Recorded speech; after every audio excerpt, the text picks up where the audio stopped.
안녕하세요. 김성길 목사와 함께하는 GTS 말씀 묵상 시간입니다. 벌써 한 주간이 이제 다 지났습니다. 한 주간 동안 묵상에 함께하신 모든 분들에게 감사드립니다. 오늘은 이제 7번째 날은 함께 나누기가 되겠습니다. 우리가 구역 모임이라든지 또 우리 주일날 어린이들 소그룹 모임에서 이제 이 함께 나눔을 꼭 가지시기 바랍니다. 그러면 이제 오늘 7번째 날 함께 나누기, 우리가 그림을 먼저 정리하면서 이 말씀을 살펴보도록 하겠습니다. 자, 이 그림을 보시면서 느껴지시는 거 적어보시기 바랍니다. 정답을 찾는 게 아니라 생각의 느낌을 적어보는 것입니다. 저는 이 그림을 보면서 너무나 행복한 모습이다, 이런 생각을 적어봤어요. 예수님과 만나는 것, 이거보다 더 큰 행복은 없는 거죠. 너무나 반가운 모습으로 이 성도와 예수님이 아주 만나는 장면입니다. 그리고 또 하나 느껴지는 것은 예수님이 찾아오시는 분이세요. 이렇게 찾아오시는 분. 그래서 찾아오시는 주님을 이 성도가 반갑게 맞이하는 그런 장면을 보면서 너무나 행복하고 부러운 모습이 느껴집니다. 두 번째는 그림 속의 내용물을 찾아보는 거고요. 보이는 부분을 정확하게 잘 분석을 해서 정리를 해보시고, 또 숨겨진 부분, 보이지 않는 숨겨진 부분을 잘 찾아보시기 바랍니다. 우리가 세상을 살아갈 때도 눈에 보이는 부분, 아는 부분에만 항상 익숙해져 있으면 발전할 수가 없습니다. 그래서 보이지 않는 부분, 숨겨진 부분들에 대해서 잘 찾아보시고, 그러면 새로운 변화와 발전을 만들어갈 수가 있는 거죠. 자, 그 훈련을 이 부분에서 하는 겁니다. 자, 먼저 보이는 부분에 대해서는 저는 이제 제일 먼저 찾아오시는 예수님, 그리고 반갑게 만나는 사람, 그리고 집이 있고 그 집 앞에 여러 물건들이 있습니다. 그리고 이 바닥, 땅이 있고요. 또 이 그림을 그린 사람의 사인이 있는 것 같습니다. 자, 보이지 않는 부분은 먼저 주님을 만나는 이 사람의 마음이 보이진 않지만은, 그러나 그 속에 마음이 어떨까? 보이지 않는 마음. 또 사람을 만나시는, 성도를 만나시는 주님은 또 어떤 마음을 가지실까? 이 만남의 결과는 어떻게 될까? 하는 보이지 않는 부분들을 적어봤습니다. 자, 그림에서 가장 중요한 것은 무엇인가요? 저는 예수님과의 만남이라고 적었습니다. 사실 신앙생활의 가장 핵심은 주님과의 만남이죠. 주님과의 만남의 현장은 항상 행복합니다. 나 혼자 있는 삶의 현장은 항상 외롭고 문제투성이고, 그렇지만은 예수님과의 만남의 현장은 항상 기쁘고 행복하고 기적이 있고 변화가 있고 그러는 거죠. 그래서 주님과의 만남의 신앙을 갖는 것이 무엇보다도 중요합니다. 자, 네 번째입니다. 그림을 보고 떠오르는 이야기나 사람, 성경을 적어보는 시간입니다. 자, 저는 세 가지를 적어봤어요. 먼저 하나는 딱 떠오르는 성경이 계시록 3장 20절입니다. 내가 문 밖에 서서 두드리노니 누구든지 문을 열면 내가 그 안에 들어가서 그로 더불어 먹고 저는 나로 더불어 먹으리라. 예수님은 지금도 우리의 삶의 현장에서, 우리의 심령 속에서 함께 계시기 위해서 문을 두들기고 계시는 거죠. 우리가 언제든지 마음의 문을 열고 주님 오시옵소서, 주님 만나주세요. 주님이라면 어떻게 하시겠습니까? 이런 상황에서 주님이라면 어떻게 하시겠어요? 주님과 소통하며 언제든지 만나주시는 분이니까요. 마음의 문을 다 열어보시기 바랍니다. 두 번째는 마태복음 14장에 제자들이 갈릴리 바다에서 막 풍랑 만나가지고 고전하고 있을 때 예수님이 그들을 그 바다 위로 걸어서 찾아오시는 이 장면을 다 기억하게 돼요. 풍랑을 만나는 제자들을 혼자 버려두지 않으시고 예수님은 그들을 찾아오십니다. 찾아오셔서 내니 두려워하지 마라. 그러면서 그 풍랑을 잠잠케 해주시는 주님의 모습이 생각이 납니다. 이 땅에 사는 우리들 언제든지 예수님은 우리의 고난 속에 찾아오세요. 절대로 우리 혼자 버려두게 하지 않습니다. 우리가 이것을 믿고 주님을 살펴보고 주님을 만나는 게 중요한 거죠. 세 번째는 제가 어려운 위기에 처해 있었을 때, 방황할 때, 또 인생에 가야 될 방향을 알지 못할 때 찾아오셔서 만나주셨던 그 주님의 모습들을 하나하나 생각을 해보게 됩니다. 벌써 세월이 참 많이 흘러갔습니다. 그런데 지내놓고 보면은 그분이 여기서 나를 만나주셨구나. 그분이 여기서 나를 만나주셨구나. 그분이 만나주셨던 현장들을 정말 너무나 뚜렷하게 기억을 하게 됩니다. 그분과의 만남이 있으면 항상 새로운 역사가 만들어졌어요. 문제는 해결됐고 또 기쁨이 충만했고 뭔가 비전이 생겼고 가야 될 방향들이 만들어졌고 치유가 일어났고 그분과의 만남의 현장은 항상 이렇게 은혜의 현장이었습니다. 네. 자, 5번째는 그림의 전후 상황을 그려보는 거예요. 상상력입니다.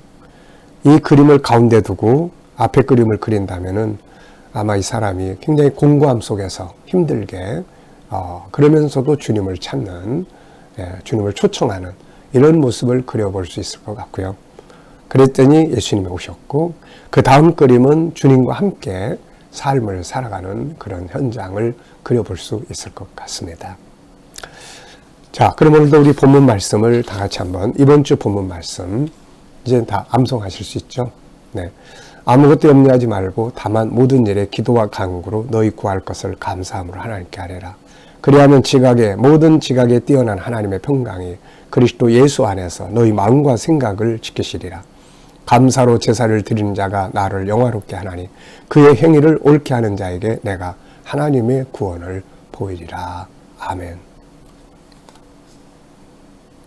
한 번 더 읽어볼게요. 아무것도 염려하지 말고 다만 모든 일에 기도와 간구로 너희 구할 것을 감사함으로 하나님께 아뢰라. 그리하면 모든 지각에 뛰어난 하나님의 평강이 그리스도 예수 안에서 너희 마음과 생각을 지키시리라. 감사로 제사를 드리는 자가 나를 영화롭게 하나니 그의 행위를 옳게 하는 자에게 내가 하나님의 구원을 보이리라. 아멘입니다. 자, 어제와 오늘 감사한 것들 한번 쭉 적어보시기 바랍니다. 어제 감사한 것들, 또 오늘 감사한 거 쭉 적어보십시오. 자, 1번입니다. 본문 전체에서 긍정의 요소나 단어를 찾아 나누게 해요. 이 훈련을 하는 이유는 우리들의 삶에는 항상 어떤 일이든 부정과 긍정이 같이 있습니다. 그런데 부정적인 면만을 보면 항상 절망적이 되죠. 희망이 없어요. 그런데 긍정적인 것을 보면 희망이 생깁니다. 요셉이 애굽으로 팔려갔을 때 그는 그 속에 있는 형제들에 대한 분노나 이런 쪽보다는 하나님의 뜻을 생각을 했어요. 그래서 하나님의 뜻을 찾고 긍정적 부분과 친하게 지내다 보니까 요셉이 애굽으로 그야말로 성공하게 되는 놀라운 역사가 일어난 거죠. 어느 쪽을 보고 어느 쪽과 친해지느냐. 인간관계도 마찬가지입니다. 사람과의 관계도 좋은 관계 만들고 싶으면 항상 긍정적 부분, 좋은 부분 찾으면 돼요. 안 좋은 부분만 계속 부정적 부분만 보면은 인간관계 다 깨지게 되는 거거든요. 자, 저는 기도와 간구, 감사, 하나님의 평강, 그리스도 예수 안에서 지키시리라, 영화롭게, 하나님의 구원, 이런 단어들을 보면 참 막 긍정적이고 평안하고 힘이 생기잖아요. 2번째입니다. 한 주간 묵상하면서 기억에 남는 것이나 응용해 본 것은 뭔가요? 아무것도 염려하지 말고 이 말, 아무것도 염려하지 말고 이 말씀. 또 감사함으로 하라. 감사. 이거는 뭐 어떤 해석이 필요한 게 아니라 이대로 믿고 행동하는 게 중요하죠. 자, 본문의 내용을 설명해 보면 뭐 이대로입니다. 어떤 일 만났을 때 우리가 염려 안 할 수 없지만 염려하지 말고 모든 일에 대신에 기도와 간구로 하나님께 구하고 감사함으로 구해라. 그러면 하나님의 평강이 그리스도 안에서 마음과 생각을 지키시리라. 감사로 제사를 드리는 자가 나를 영화롭게 한다. 내가 그에게 구원을 보여주겠다. 하나님 일하시는 거죠. 자, 암송해 보기입니다. 이 말씀은 이제 다 암송하실 거예요. 다 같이 암송해 보죠. 시작. 아무것도 염려하지 말고 다만 모든 일에 기도와 간구로 너희 구할 것을 감사함으로 하나님께 아뢰라.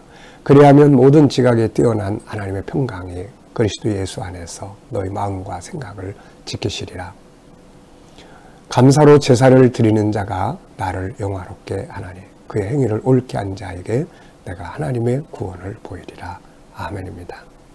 자, 본문 전체에서 가장 중요하다고 생각되는 질문, 전 2개 만들었습니다. 우선 문제를 만났을 때 우리가 해야 할 일은 뭔가? 오늘 본문대로 해야 되겠죠. 네, 고민만 하고 있지 말고 빨리 기도하고 간구하고 감사하고 또 이 속에서 평안을 얻고 하나님이 일하시니까요. 2번째는 감사가 가져오는 결과는 무엇인가? 감사가 가져온 결과는 일단 마음의 평안을 가져오고 하나님이 일하시는 이 변화와 기적의 역사를 볼 수가 있는 거죠. 오늘의 기도문은 대한민국 교회 전도대상 선교사 세계 모든 나라 내가 속한 공동체 그리고 그 안에서 사랑의 정신과 나눔 긍정의 눈, 협동, 겸손과 정직, 신뢰, 온유함, 용서, 약한 부분 담당해주기, 배려, 인내하기, 윈윈 정신이 되겠습니다. 자, 뒷페이지로 넘어가 보시면 소그룹 모임 함께 나눌 때 나누는 말씀들이 있습니다. 자, 1번, 2번은 생각되는 것들을 함께 나누시면 되고요. 자, 3번은 내용 정리입니다. 세상은 수많은 문제와 염려들로 가득 차 있습니다. 문제를 만날 때 우리는 어떻게 해야 될까요? 다음과 같이 생각하는 훈련을 해보자. 문제는 답을 찾으라고 오는 것이지 고민하고 절망하라고 오는 게 아니다. 어떤 문제도 답은 있다. 하나님께서 답의 창고로 주신 선물은 5가지가 있다. 하나님, 천국, 5가지 성품, 성경, 만물과 정보 속에 답이 다 들어있습니다. 어리석은 자는 문제가 부딪혔을 때 절망하고 좌절하지만 지혜로운 사람은 답을 찾기 위해 힘씁니다. 문제를 믿음 안에서 다루면 항상 협력하여 선을 이루게 됩니다. 자, 2번째는 염려할 일이 생기면 일단 기도부터 시작하라. 기도는 문제를 풀어가는 키다. 10년 동안 염려하고 고민하기보다는 10분 동안 기도하는 것이 낫다. 문제 앞에서의 기도는 문제를 해결하고 기적을 만드는 비결이다. 빌립보 감옥의 바울과 찬송과 기도 그리고 기적. 네. 3번째, 기도할 때는 원망, 불신, 절망으로 하지 말고 감사함으로 하라. 다니엘은 위기 앞에서 감사함으로 기도했죠. 감사는 하나님으로 일하시게 한다. 감사는 마음을 평안하게 한다. 감사는 심령을 자유하게 하고 환경을 변화시켜준다. 감사는 행복의 비결이다. 감사는 기적의 비결이다. 나에게는 어떤 문제와 고민거리가 있는가? 그것을 해결하기 위해서 뭘 하고 있는가? 본문을 볼 때 어떻게 해야 한다고 생각하는가? 자, 이 말씀들을 함께 나누시면 되겠습니다. 오늘도 주일, 복된 주일입니다. 주님 만나는 복된 시간 되시고 염려와 고민이 있으면 오늘 예배를 통해서 다 자유케 되는 복된 하루가 되시기 바랍니다. 기도하고 마치겠습니다. 살아계신 주님 감사합니다. 한 주간 동안 주신 말씀 마음에 잘 새겨서 세상 담대하게 승리할 수 있도록 인도하여 주시고 또 주님 오늘 우리 성도들과 자녀들 오늘은 공동체를 위해서 기도합니다. 대한민국 교회 전도대상 또 선교사님들 세계 모든 나라 내가 속한 공동체 하나님 이 속에서 사랑의 정신과 나눔, 긍정의 눈을 갖고 살게 하시고 협동과 겸손과 정직, 신뢰, 온유함, 용서, 약한 부분 담당해 주기, 배려, 인내하기, 윈윈 정신을 갖고 살게 하여 주옵소서. 오늘도 주님 주 예수의 이름으로 모이는 모든 곳에 은혜 베풀어 주시고 오늘도 코로나로부터 안전하게 지켜주시며 저희들의 살아가는 삶의 현장과 직장과 사업장들이 항상 풍성케 하시며 질병 가운데서 고난받는 자들은 속히 모든 질병에서 자유하게 하여 주시옵소서. 오늘도 하나님 이 나라와 민족 붙들어 주시고 지도자들에게 지혜 주셔서 나라를 바른 길로 이끌어가게 하시며 온 세계 곳곳에 있는 선교사님들과 저들의 사역 중에 함께 하시고 택한 백성들이 다 주께 돌아올 수 있도록 은혜 베풀어 주시옵소서. 주님 감사합니다. 예수님의 이름으로 기도하옵나이다. 아멘.